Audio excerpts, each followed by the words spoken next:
हरे कृष्ण। आज का दृष्टांत बड़े ध्यान से सुनना।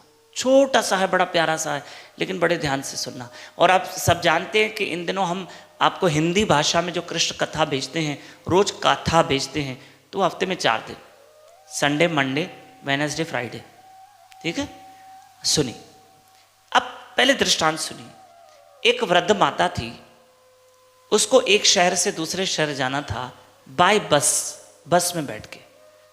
तो वो बस में चढ़ी, उसकी रिजर्वेशन थी, टिकट थी, लेकिन माता पढ़ी लिखी नहीं थी। वो बस में एक जगह बैठ गई, तो किसी ने उसको उठाया कि माता जी उठिए, ये हमारी सीट है। बेचारी दूसरी सीट पे बैठ गई। किसी ने उठाया, चलिए उठिए, हमारी सीट है। उठ गई। तीसरी सीट, चौथी सीट। उससे सोचा जहां भी बैठती हूं मुझे कोई ना कोई उठा देता। वो ड्राइवर की सीट पे बैठ गई। नहीं, यहां से कौन उठाएगा?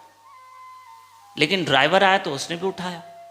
आखिर वो माता रोने लगी। ये समझने के लिए दृष्टांत, ये कोई सच्ची कथा नहीं है, घटना नहीं है। वो मैया रोने लगी, माता रोने लगी। बोले जहां बैठती हूं सब उठा देते। तब ड्राइवर ने कहा, भाई ये तो मेरी सीट है, आप यहां क्यों बैठे हो? आप उठोगे मैं बैठूंगा, तभी तो बस चलेगी। आप अपनी सीट पे बैठिए। तो कंडक्टर को बुलाया गया। कंडक्टर ने देखा किस माताजी की जो प्रॉपर सीट है उसको वहां बिठाया जाए। तो कंडक्टर ने उनको उनकी सीट पे बिठाया, सीट नंबर 25। चलिए माताजी आप यहां बैठिए। बोला नहीं, यहां से भी कोई उठा देगा। बोला कोई नहीं उठाएगा, आपको मैं सही जगह पे बिठा रहा हूं। बिल्कुल सही जगह पे बिठाया। वो माता कहाँ जा रही थी? मुंबई से भोपाल जा रही थी, मान लो। और सही जगह पे बैठी, सीट नंबर 25 पे बैठी और भोपाल पहुंच गई। उसको किसी ने नहीं उठाया। क्यों नहीं उठाया? क्योंकि वो सही जगह पे बैठी थी। इससे पहले वो जहाँ भी बैठ रही थी सब उठा रहे थे, क्योंकि उसका सही स्थान नहीं था। ऐसे हमें भी अपने जीवन में सही स्थान पे बैठना है। सही स्थान। देखो, ध्रुव महाराज अपने पिता की गोद में बैठे तो उसकी सौतेली माँ ने उसको उठा दिया। हमने भी कई स्थान चुने, कहाँ कहाँ नहीं बैठे हम।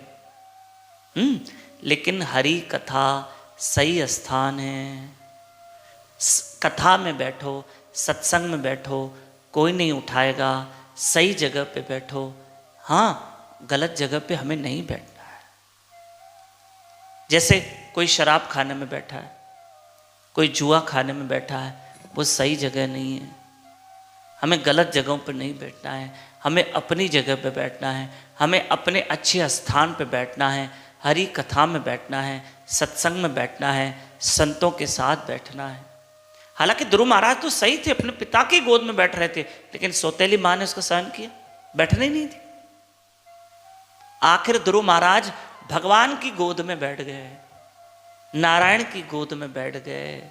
हमें भी सही जगह पे बैठना है। सत्संग प्रभु की गोद है, प्रभु की गोद में बैठो, कोई नहीं उठाएगा। और हमें गलत जगहों पे नहीं जाना है, ठीक? और सही जगह पे बैठो। जैसे वो माता सही जगह पे बैठी तो उसे भोपाल मिला। हम भी हरि कथा में बैठे तो हमें गोपाल मिलेगा। 25 अक्टूबर एकादशी है, एकादशी का व्रत जरूर करना। मेरे साथ उस दिन ब्रह्म मुहूर्त पे जरूर उठना। यूट्यूब चैनल दामोदर दास पे लाइव रहकर सुबह 4:30 बजे उठकर अर्ली मॉर्निंग मेरे साथ जप करना, हरि कथा सुनना। हरे कृष्ण कृष्ण कृष्ण हरे हरे, हरे राम राम राम हरे हरे।